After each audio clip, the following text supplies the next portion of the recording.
नमस्कार, मैं रामकृष्ण लाल हिमांशी प्रोडक्शंस में आपका स्वागत करता हूँ। माई स्टोरी सीरीज में इस बार अपनी स्टोरी बता रहे हैं आर्ट डायरेक्टर बबन कृष्ण खराज।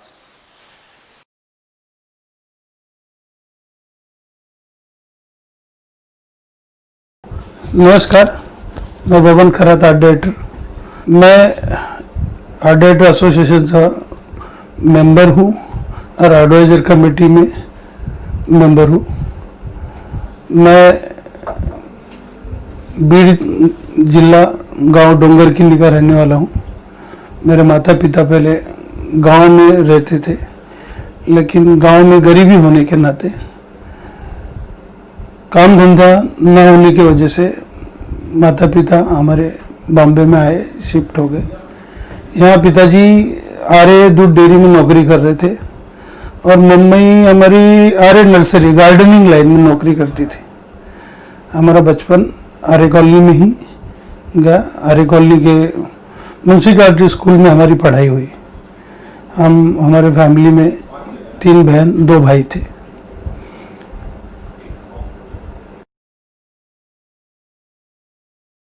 मैं म्यूनसिपैलिटी स्कूल में 7वीं क्लास तक पढ़ा। उसके बाद में गोरेगांव पांडुरंग हाई स्कूल, जो अभी कुलदीप सिंह दीवान के नाम से जाना जाता है, पांडुरंग हाई स्कूल में मैंने 10वीं तक एग्ज़ाम किया, परीक्षा दी, 10वीं पास हुआ।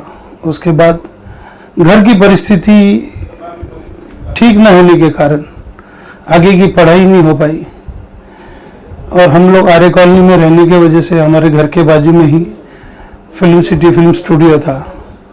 तो घर की परिस्थिति ठीक ना होने की वजह से और माँ अकेली कमाती थी और कोई कमाने का घर में कोई साधन नहीं था। हम सब छोटे भाई बहन थे। हम अपने अपने तरीके से काम करने की शुरुआत की। फिल्म सिटी नज़दीक होने की वजह से हम लोग वहाँ मजदूरी के चक्कर में काम करने के लिए जाते थे। वहाँ सेट पे मोल्डिंग खाते में काम किया, सेटिंग में काम किया, जो जितना जैसा मिले वैसा काम करते गए।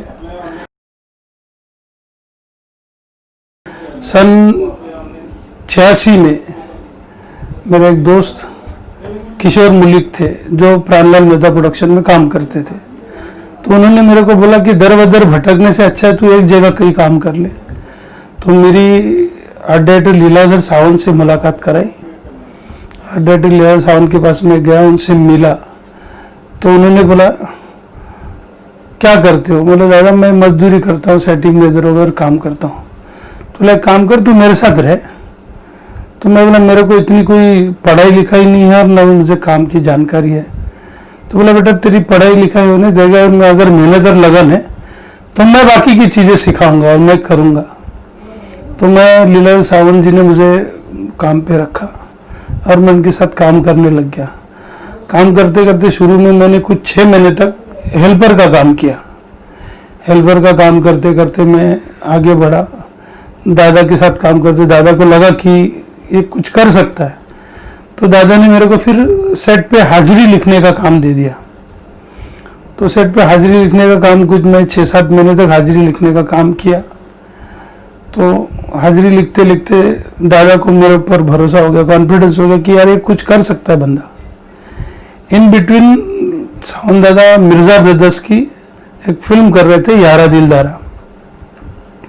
तो यारा दिलदारा का शूटिंग करते थे तो मुझे एज ए असिस्टेंट वहाँ उन्होंने अपॉइंट किया।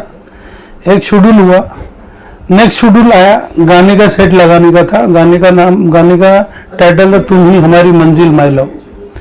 उस गाने का सेट लगाने का था और अचानक प्राणलाल मेहता प्रोडक्शन का, प्रतिमा फिल्म्स का आउटडोर भी जाना था। और दादा ने कहा कि हम जब आउटडोर जाएंगे तो यारा दिलदारा का शूट और सेट कौन लगाएगा, कौन करेगा ये काम। तो उन्होंने स्केच बनाए और स्केच बनाने के बाद मेरे हाथ में वो स्केच दिए और बोला बबन ये स्केच है और ये काम तू कर ले। तो मैंने कहा दादा मैं कर कैसा ले सकता हूँ, अभी मुझे मुश्किल से 6 महीना हुआ और भी मैं हाजिरी मास्टर हूँ। हाजिरी मास्टर से मैं आगे कैसा ये काम कर सकता हूँ? मुझे कुछ आइडिया नहीं, इतना कुछ है नहीं और ना ही मेरे सपोर्ट में कोई है। तो दादा ने बोला बबन बेटा तू कर ले, मैं जानता हूँ तू कर सकता है काम। और मैंने जब खाना खानी करने लगे तो मेरे को बोला देख बेटा तेरे से 2 चीज़ होगी, या तो तू ये काम बहुत अच्छा करेगा या तो काम तू एकदम खराब कर देगा, दोनों में से चाहिए होगी। और मेरा कॉन्फिडेंस है कि तू खराब करेगा नहीं, तू खराब होने नहीं देगा ये काम को। तो उन्होंने मेरे हाथ में स्केच दिए। प्रोड्यूसर थे टेस मिर्जा जी, शाहरुख मिर्जा डायरेक्टर थे। उनको बोला कि ये काम बबन करेगा। उस वक्त मुझे 50 रुपया पर डे मिलता था और 50 रुपया पर डे और कन्वेंस 10 रुपया कन्वेंस मिलता था। उस पर मैंने काम शुरू किया। दादा मेरे हाथ में स्केच देके चले गए और मैं फिल्म सिटी गार्डन है ऊपर, वहाँ पर सेटअप लगाने का था। एक स्टड फार्म था, एक ओपन रेस्टोरेंट था और एक 31st नाइट का फिल्म सिटी के अंदर जहाँ पर मेन रोड है ऑफिस वाला, वहाँ पर 31st नाइट का डेकोरेशन करना था। तो मैंने हमारे एक मिस्त्री जो जान पहचान वाले थे आनंद शिंदे जी, मैं उनसे मिला, बोला दादा ऐसा ऐसा प्रॉब्लम है। दादा ने मेरे को स्केच देके तो चला गया। मैं करूँगा नहीं करूँगा मुझे पता नहीं, लेकिन आप अगर मेरे को एक बार दिन में सवेरे आओ और चले जाओ, उसके बाद शाम को मैंने क्या काम किया वो देखने आ जाना। तो आनंद दादा बोले ठीक है बेटा तू कर, मैं तेरे को सपोर्ट करूँगा। पहले दिन आनंद दादा मेरे साथ सेट पे आए, घंटा 1.5 घंटा रुके और चले गए। और वो डायरेक्ट तीसरे दिन आ गए सेट पे शाम को। तब तक मैं अपने दिमाग से सारा काम कर चुका था। मैंने वो काम देखा, मेरे काम को सारे लोगों ने सराहा, लाइक किया। उस वक्त प्रोड्यूसर ने मेरा काम देख के मुझे बोला भवन तू 50 रुपया नहीं, तू इसमें 100 रुपया पेमेंट ले ले। तो बोला मैडम मैं ऐसा नहीं ले सकता, क्योंकि जब तक बॉस एग्री नहीं होगा हम नहीं कर सकते।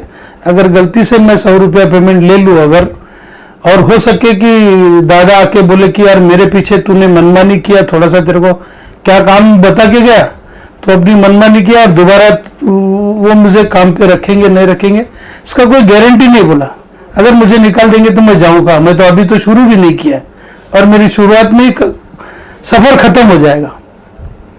तो बोले ठीक है।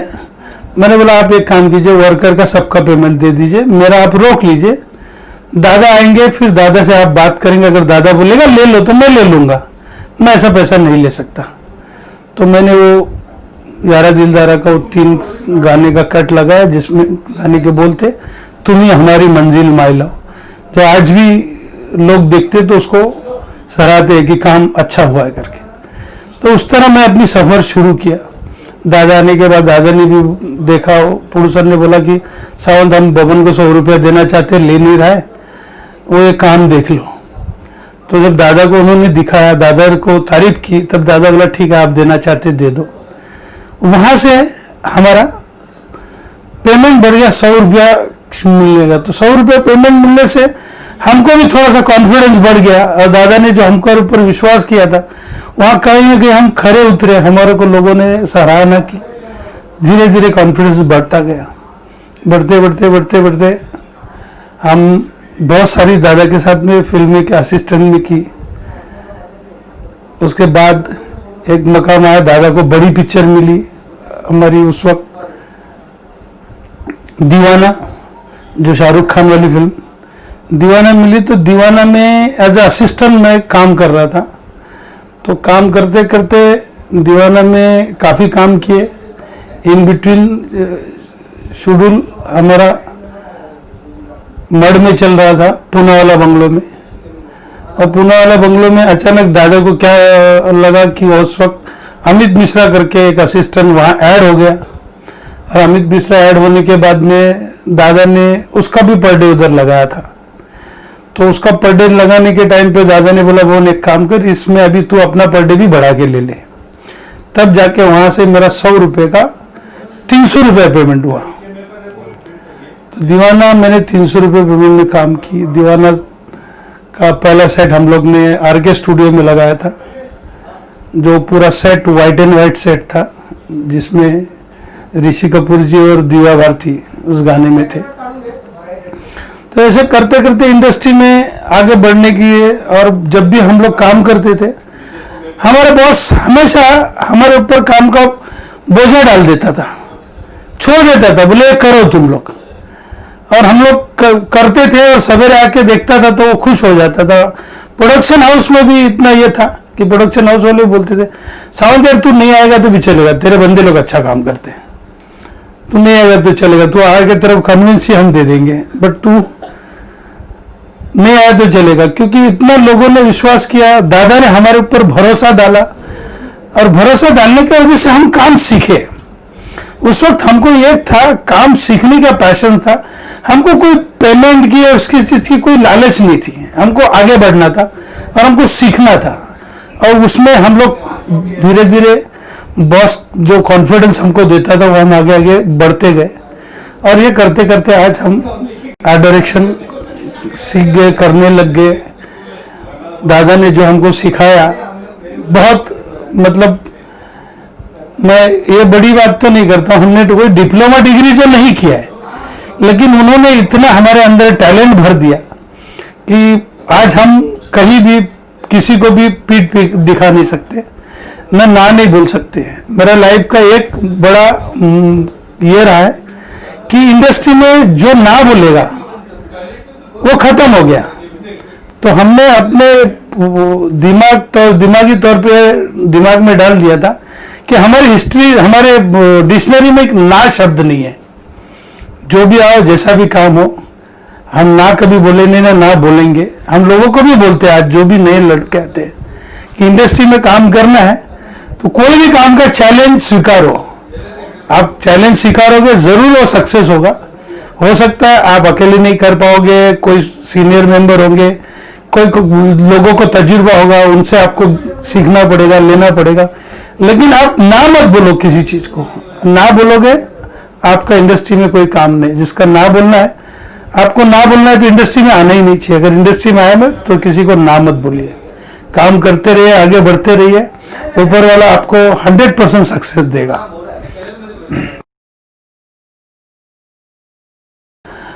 2000 में मेरी मुलाकात प्रोडक्शन मैनेजर हमारे एक दोस्त थे रविंदर चौधरी जी। जो रविंदर चौधरी जी ने मेरे को बोला यार दादा आप अकेले करते हो, किसी के साथ और करोगे क्या? उस वक्त मैं रविंदर चौधरी जी के साथ में एक फिल्म कर रहा था। तो उस फिल्म में मैं और अमित मिश्रा हम दोनों पार्टनर थे। हम दोनों पार्टनरशिप में फिल्म कर रहे थे। लेकिन रविंदर चौधरी के साथ काम करते रविंदर चौधरी को अच्छा लगा, रविंदर चौधरी मेरे दोस्त बन गए। उन्होंने बोला एक और आर्टिस्ट से आपको मिला था, देखो उसकी फिल्म शुरू हो रही है, अगर जम गया तो मेरा ठीक है यार मैं करूँगा, कोई बड़ी बात नहीं है, काम करने में क्या आदत। तो 2000 में मेरे को उन्होंने मिलाया जैन देशमुख जी से, जैनदा से मिला। जैनदा से मेरी काफ़ी चर्चा हुई काम के बारे में, क्या किया क्या नहीं किया, सब डिस्कशन होने के बाद जैनदा ने बोला कि बोन ठीक है हम कम आपके साथ काम करेंगे। तो फिर मैं जैनदा के साथ में आंखें में काम शुरू किया, जो गौरंग दोषी प्रोड्यूसर थे। उस फिल्म का हमने काम जैनदा के साथ शुरू किया। जैनदा के साथ काम शुरू करने के बाद में हमने आंखें का पहला सेट लगाया फिल्मिस्तान स्टूडियो 3 नंबर में, जो देसी दारू का ठेका बनाया था। तो उस देसी दारू का ठेका बनाने के टाइम पे दादा के साथ में हम लोग काफ़ी घूमे फिरे। हमने किसी और से उस वक्त स्केच बनाया। स्केच बनवाने के बाद में दादा बोले बोल ये ऐसा है, बोला ठीक है दादा। उस स्केच पे हमने सब मिलके बहुत सारे वर्कआउट किया और वो फिल्मिस्तान में सेट लगाया। और वो सेट मतलब इतना अच्छा हुआ कि वहाँ से जैनदा का नाम हो गया और दादा को और अच्छा काम मिलने लग गया। तो जैनदा के साथ में भी मैंने कुछ 7-8 साल काम किया। लास्ट जैनदा के साथ में मैंने एक सीरियल किए थी राजा की आएगी बारात। उसके बाद में सिंगर्स किंग का जो आउटडोर वाला पोर्शन है, चंडीगढ़ वाला पोर्शन, वो किया। और बॉम्बे में बचा हुआ जो क्लाइमेक्स का पोर्शन था वो किया था। उसके बाद दादा का काम इतना बढ़ गया और मुझे भी इंडिपेंडेंट काम मिलने लग गया, तो मैं अलग होकर अपना काम शुरू कर दिया। ऐसे करते करते हम यहाँ तक पहुँचे। 2006 में एसोसिएशन में मैं और जयंदा हम लोग इलेक्शन लड़े। हम लोग इलेक्शन लड़ने के बाद हमारी किसी से कोई जान पहचान नहीं थी, कुछ नहीं था। हमने फॉर्म तो भर दिया था, बट ये था कि हमको वोट देगा कौन। तो जयंदा बोला बोल यार हमने फॉर्म तो भर दिया लेकिन ये हमको वोट देगा कौन। तो हमारे पास एक लड़की थी संपदा करके, जिसके फॉर्म पे जयंदा ने और मैंने साइन किया था, जो मेंबर बनी थी। तो जयंदा को मैं बोला दादा एक काम करते उस लड़की को बुला लेते, कम से कम एक तो वोट मिलेगा। तो हमने उस लड़की को बुला लिया और ये हुआ कि जब फिल्मिस्तान 1 नंबर फ्लोर में जब अनाउंस हुआ कि कौन कौन इलेक्शन के लिए खड़ा है, तो मेरा और जयंदा का नाम आया। दोनों का नाम आने के बाद काफ़ी मेंबर लोग बोले यार तुमने फॉर्म भरा बताया नहीं। हमने ये कहा जिसको वोट देना है देगा, नहीं देना देगा, हम तो भर दिया है, जो होगा देखा जाएगा। बट ऊपर वाले की मर्जी थी, जो हमको एसोसिएशन के मेंबरों के लिए कुछ करना था, मेंबरों के भले के लिए कुछ काम करना था। ऐसा करके वो हम लोग का वो सक्सेस हो गया और मैं और जयंदा हम दोनों तीसरे और चौथे नंबर पे चुन के आए। लेकिन 2006 से लेके आज तक एसोसिएशन में हम लोग सक्रिय है, एसोसिएशन का काम कर रहे हैं। बीच में 1-2 बार इलेक्शन में हम लोग हारे भी थे, बट दोबारा एसोसिएशन का काम करने का, मेंबरों के हित का काम करने का हमको इच्छा थी, तो दोबारा हम लोग वापस एसोसिएशन में, और आज 2020 में भी हम लोग एसोसिएशन का काम कर रहे हैं। आपने हिंदी के अलावा और किन फिल्मों में ऐसे आर्ट डायरेक्टर काम कर? मैं हिंदी के अलावा सीरियल फिल्म में काम किया, एड में काफ़ी काम किया। एड में जैन दादा के साथ में काम किया, लीला सावन के साथ में काम किया, और मैं पंजाबी फिल्म में भी काफ़ी काम किया। बाकी मतलब 10-12 फिल्में पंजाब में की मैंने।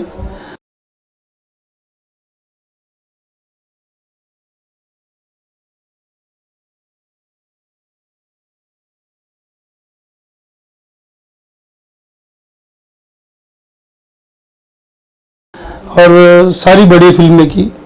पंजाब की बड़ी फिल्म तूफान सिंह जो बिग बजट थी, वो भी फिल्म मैंने की। सरदार जी 1, सरदार जी 2, ये भी हमने दलजीत वाली फिल्म की। पंजाब में काफ़ी लोगों ने हमारे काम को सराहा, और एक लोगों के दिलो दिमाग में था कि पंजाबी फिल्म में पैसे नहीं मिलते या पैसे डूब जाते। ऐसा कुछ भी नहीं है, लोग आपके काम को सराहते।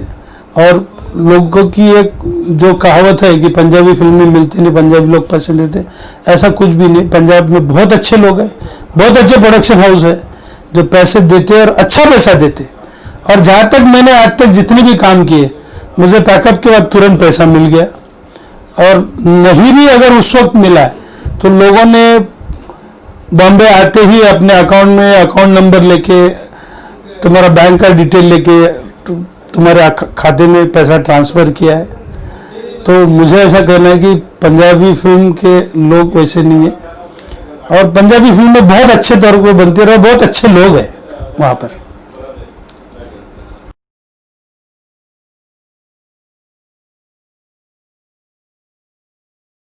हमारे एक मित्र है प्रोडक्शन में, तीरथ सिंह जी, उन्होंने टीवी सीरियल की शुरुआत शायद मैंने उनके साथ ही की।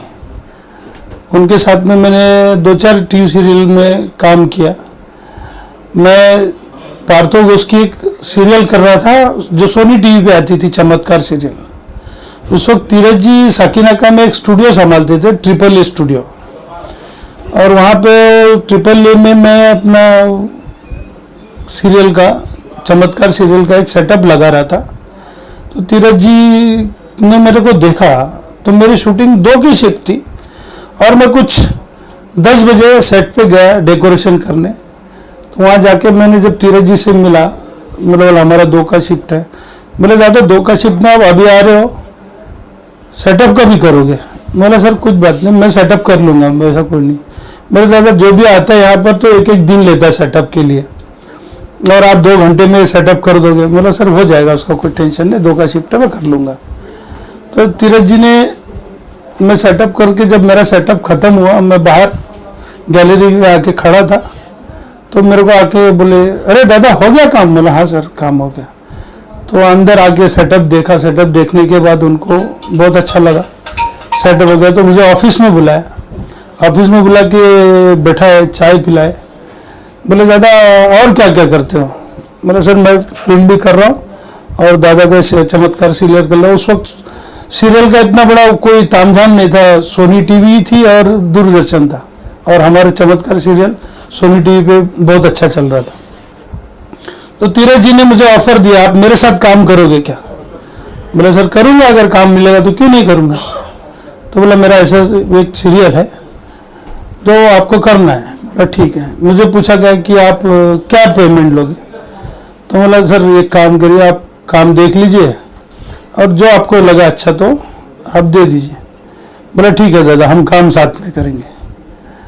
तब मैं तीरथ जी ने मुझे पहला काम दिया सीरियल का, और काम करते करते करते आज का दौर यह है कि अगर सेट पे झाड़ू भी मारना है, भले आर्ट डायरेक्टर का काम नहीं, लेकिन याद तो किया जाता है बबन दादा ही करेगा बोल के। तो आज तक हमारी इतनी अच्छी दोस्ती है और इतना अच्छा हमने काम किया। बीच में कुछ लोग, मैं यहाँ ना होने की वजह से पंजाब में था, मैं किसी और को सेट पे भेजा था उनके, तो वहाँ जो भी सेट पे गया था उन्होंने तो ये अपनी छवि बनाई थी कि यार आप बबन दादा को क्यों काम दे रहे हो, हमको क्यों नहीं देते। हाँ, लेकिन तीरथ जी ने मुझे तुरंत फ़ोन करके बोला तेरे को कोई और नहीं मिलता, किसी को भी भेज देता है, और तू जिसको भेजता हो तेरी नौकरी खाने के पीछे पड़ता है। मतलब हुआ क्या सर? बोले कुछ नहीं हुआ, जिसको तूने भेजा वो अपनी तारीफ कर रहा है, मेरे को बोलता है मेरे से काम करा लो। तो बोला फिर? बोलता नहीं, मैं उसकी छुट्टी कर दी, उसको पैसा दे दिया और मैं उसको निकाल दिया। तो ये सब हमारा तीरथ जी के साथ हुए, रविंदर चौधरी जी हुए, और बहुत सारे प्रोडक्शन वाले, अभी याद नहीं आ रहा है, बट बहुत सारे प्रोडक्शन वाले ऐसे लोग हैं, जैसे वो को बहुत सारे डायरेक्टर्स है जो आज भी चाहते हैं, आज भी बुलाते हैं, कुछ भी काम होगा टिपिकल तो बुलाते ज़रूर है। पंजाब में भी ऐसा कुछ काम निकलेगा, रिक्वायरमेंट निकलेगी हमारे जैसे की, तो बुलाते ज़रूर है। और इस तरह ये सिलसिला हमारा चल रहा है, और मैं तो चाहता हूँ कि भगवान हमारे दोस्तों को, सभी को सशक्त रखे और दष्ट पुष्ट रखे और सही सलामत रखे, वो भी अपने घर बार फैमिली को अपना समय दे, योगदान दे।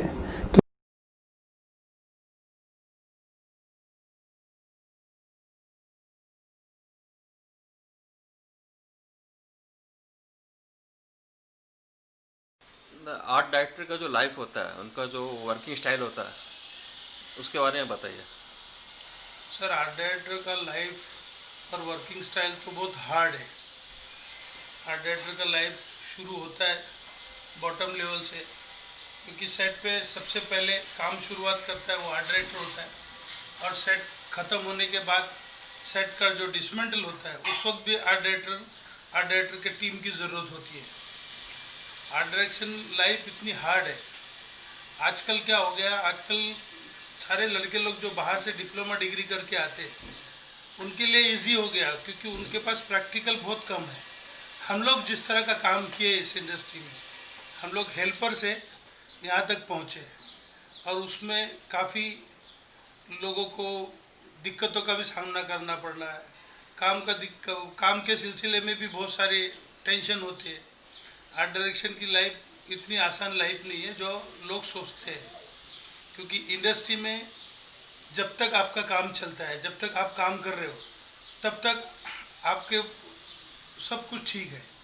बाद में अगर आप काम नहीं कर रहे हो, आपको काम मिलना बंद हो गया, तो फिर आपकी जो आखिरी की लाइफ है वो कोई सक्षम नहीं है। बहुत सारे लोग हैं इसमें, 90% लोग हैं जो बाद में तकलीफ़ में आते हैं या तकलीफ़ होती है। बहुत सारे कम लोग हैं जिन्होंने कमा के रखा है और जिन्होंने अपना बना के रखा है, वो उनका तो ठीक है। बट इंडस्ट्री में सारे टेक्नीशियन हो या कोई भी हो, सबका यही हाल है।